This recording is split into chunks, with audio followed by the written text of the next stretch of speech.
मित्रों, जय श्री राधे।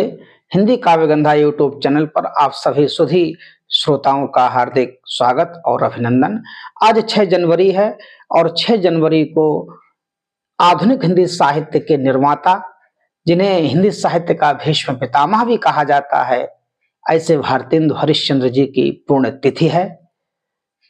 उनकी पुण्यतिथि पर हम उन्हें हृदय से नमन करते हैं। उनके बारे में थोड़ा सा जानें कि मात्र 34 वर्ष 4 माह की अवधि का उनका संपूर्ण जीवन रहा और इस अल्प आयु में उन्होंने लगभग छोटे बड़े 72 ग्रंथों की रचना की। उन्होंने कविवचन सुधा, हरिश्चंद्र मैगजीन और बाला बोधनी पत्रिका का संपादन करके संपूर्ण हिंदी भाषी क्षेत्र में एक क्रांति उत्पन्न कर दी थी। उन्होंने रसा उपनाम से उर्दू में भी गजलें लिखी थीं। भारतेंदु उनकी उपाधि है, हरिश्चंद्र उनका नाम है। उस समय उनकी प्रतिभा से प्रभावित होकर देश के सुप्रसिद्ध प्रमाणित विद्वानों की मंडली ने उन्हें भारतेंदु की उपाधि से विभूषित किया था। इसलिए वे भारतेंदु हरिश्चंद्र के नाम से हिंदी साहित्य में जाने जाते हैं।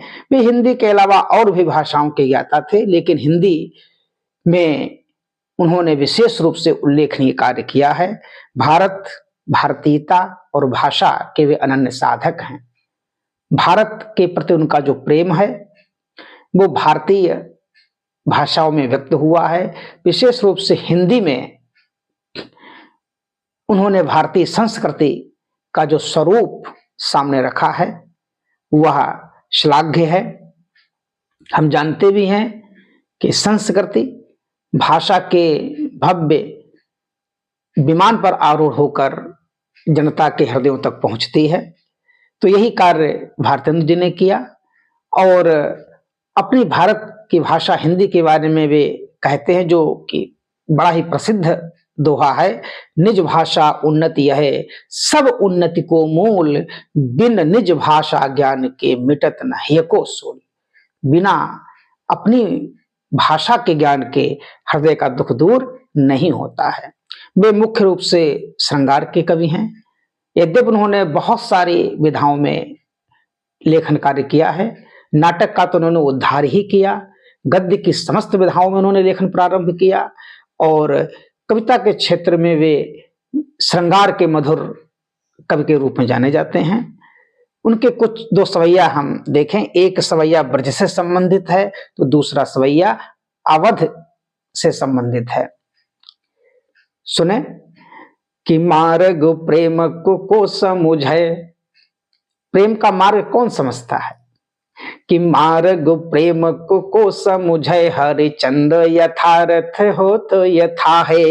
लाभ कछु न पुकारनो में, बदनाम ही होन की सारी कथा है। लाभ कछु न पुकारनो में, बदनाम ही होन की सारी कथा है। जानत है जिय मेरो भली, जानत है जिय मेरो भली, विधि और उपाय सब बिरथा है। बावरे हैं ब्रज के सिगरे, मोहि पूछत नाहक कौन बिथा है। बावरे हैं ब्रज के सिगरे, मोहि पूछत नाहक कौन बिथा है। और दूसरा सवैया अवध से संबंधित है। मां जानकी लंकाधिपति रावण की अशोक वाटिका में बैठी हैं और उन्होंने जो रात में स्वप्न देखा वह स्वप्न त्रिजटा को सुना रही हैं। क्या कह रही हैं? रैनो में ज्यों, रैनो में ज्यों ही लगी झपकी, रैनो में ज्यों ही लगी झपकी, त्रिजटे सपने सुख कौतुक देख्यो। रैनो में ज्यों ही लगी झपकी, त्रिजटे सपने सुख कौतुक देख्यो। लय कपि भालू अनेकन साथ में, तोरी गढ़े चहु और परेख्यो। रावण मारी बुलावत मोह कहाँ, रावण मारी बुलावत मोह कहाँ, रावण मारी बुलावत मोह कहाँ, सानुज मैं अब ही अब रेख्यो। सो को नसावत आवत आजू, सो को नसावत आवत आजू, अशोक की छाह सखी पिय देखियो, सो को नसावत आवत आजू सखी अब ही, अशोक की छाह सखी पिय देखियो। और इसी प्रकार उन्होंने बहुत सारी मुकरी विधा में लेखन कार्य किया। मुकरी का अर्थ ही होता है जो बात समझ में आए उसका अर्थ कुछ उससे उल्टा निकलता है। वे अपनी एक सखी का संवाद इसमें होता है सखियों से।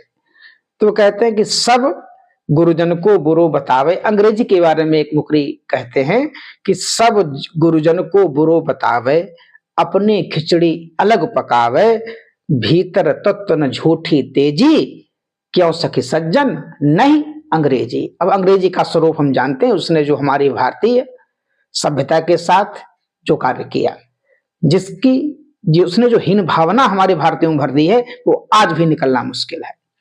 कि 3 बुलाए 13 आवे, ये जो बेरोजगारी की समस्या है ये नई नहीं है, ये बड़ी पुरानी समस्या है। महाकवि तुलसीदास ने भी उल्लेख किया अपने काव्य में, भारतेंदु जी भी उल्लेख करते हैं, और आज तो हम साक्षात देख ही रहे हैं कि क्या उस समय ग्रेजुएट होना कितनी बड़ी बात होती थी। फिर भी वे क्या कहते हैं कि 3 बुलाए 13 आवे, निज निज विपता रोई सुनावे, आंखों फूटे भरा न पेट, क्यों सखी सज्जन नहीं ग्रेजुएट।